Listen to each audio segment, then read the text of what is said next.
Keina Kagami is a 15-year-old girl born to a rich family, but lost her parents in a tragic accident that left her paralyzed on life support. The city's power outage causes her ECMO machine to go off, with her passing away in her sleep. She wakes up in her favorite video game, the World of Leadale. When she nonchalantly wakes up, she realizes she can move again, then unconsciously gives her child attendant some candy, realizing she has an item box and that she can feel pain now. When she hears her stomach rumbling, she goes downstairs to eat, happy to be able to smell again and to eat food on her own. She compliments the chef, which makes the chef ask her what has she been eating up to this point, making Keina remember the pills and the liquid she had to eat in the hospital. The caretaker gives her more food on the house, eating double her weight in food. Keina soon starts to think, knowing she's seen this place before. Keina soon asks her, why isn't this place more livelier? The woman says she hasn't seen the village busy before, but suggests it was very lively around 200 years ago, mentioning the town going downhill since the kingdom of Palescala was established. Keina is confused, having not heard such a weird name before. Keina assumes the white and green kingdoms must have merged. The caretaker sees her expression and explains the kingdom used to be broken down into 7 nations, with the nations constantly fighting each other. This became too much on the land, so the god of their world chose special leaders for each nation, and eventually the diplomats were able to scale down the kingdoms down to 3. Keina hears this, assuming she's still in the game, Leadale, but it must have sped up 200 years. The woman confirms if Keina was alive 200 years ago, and then comments on how elves have long lifespans, to then introduce herself as Morel and her daughter as Lit. Keina then pays for her room, wanting to stay in the town for a while, but both Lit and Morel are shocked by the amount of money she's giving her, telling her it's not wise to flaunt her money around. With Keina seeing that the value of money has incredibly gone down, in her room, she checks her stats, as with her in-game avatar, Keina, being a rare high elf at level 1100, with rare items and abilities, being extremely overpowered, she then calls for her AI, Key. Key gives her an important notice. The first being that she's completely cut off from the hospital's machine.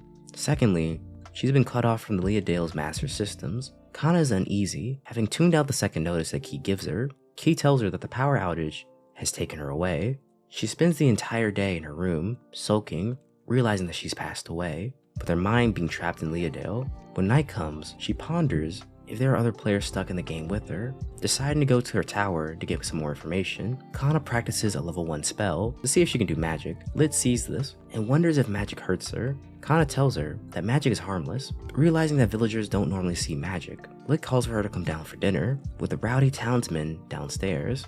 The men take notice of her being an elf, also mentioning Morel's embarrassing past. Lene is Lit's older sister, and she introduces herself. After Keina eats her fill, Lene asks her, why is she in a remote place like this? Thinking on her feet, Keina tells her she's searching for a tower.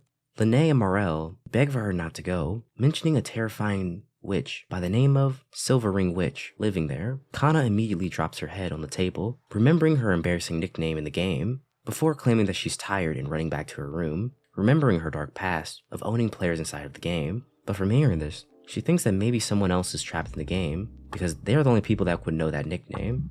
At night, some men sneak into her room, trying to steal some money from the elf, but her AI, Key, uses the dirty men blocker to protect her at night without waking Keina. When she wakes up, she uses her eagle eye to spot the tower. Morel and Lit are worried about the girl, thinking that she's about to go to the tower, with Keina telling them that she's getting herbs. Keina goes to the forest, using her guardian's ring that sends her directly to the top of the tower. At the top, her subordinate is angered that it took her 200 years for her master to return.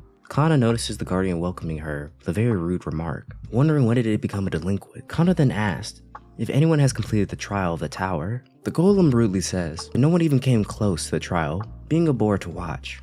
As it so happens, 60 years ago, Scargo, her eldest son, visited the tower in hopes of finding her. Keina then recalls that she created Scargo and his younger siblings through the foster system in the game. From there, Keina opens up the tower storage and goes to withdraw some items, while learning from the golem that Scargo tried to warn her of the merging of the 7 kingdoms 60 years ago. Before she leaves, Keina restores the MP of the tower golem, requesting that she check on the other towers. On her way back to the village, a horned bear attacks a man called Loader, and Keina rescues him from the monster. The village celebrates by roasting the monster. Loader offers Keina some wine, but they're never trying it before. Having been 15 years old in real life, she is now 200 years in the game. After she takes a drink, she becomes drunk on the wine and passes out. Being no match for the wine, Keina is awoken by Lit, but still suffers from a hangover that she got from the previous night, and she vows never to drink alcohol again. Outside, the villagers gather. A few mercs, who were hired by some merchants from the capital, were supposed to protect their caravan. As it turns out, one of the mercs named Keina was seriously injured from a group of ogres that attacked the caravan. Wasting no time, Keina does a double cast, being a poison quenching and healing spell on Keina, which stabilizes his condition. The leaders of the merc, Arbiter, thanks Keina for her healing.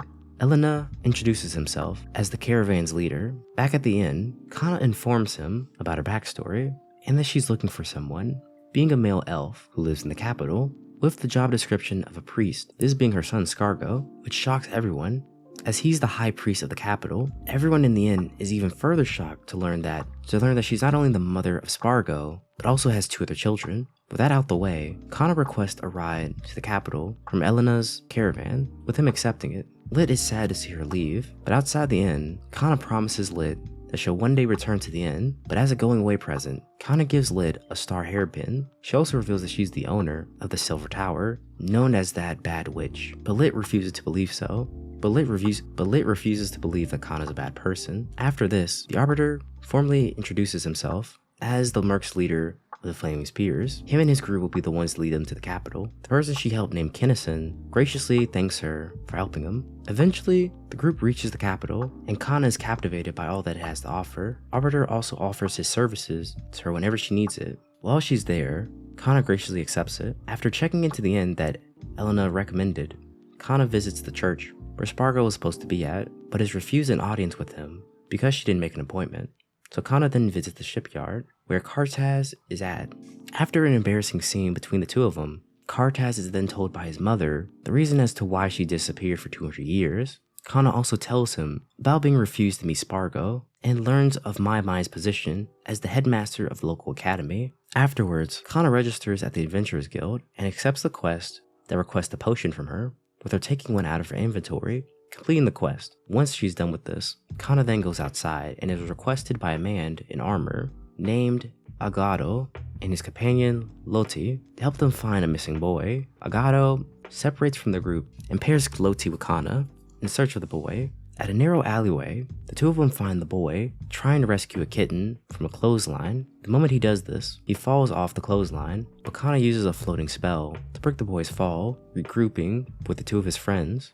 The boy then notices that Loti nearly calls him by Print, but instead of calling him that, calls him the young master. Using the rescued kitten as a way to escape, Keina chases after the boy, naming him Primo.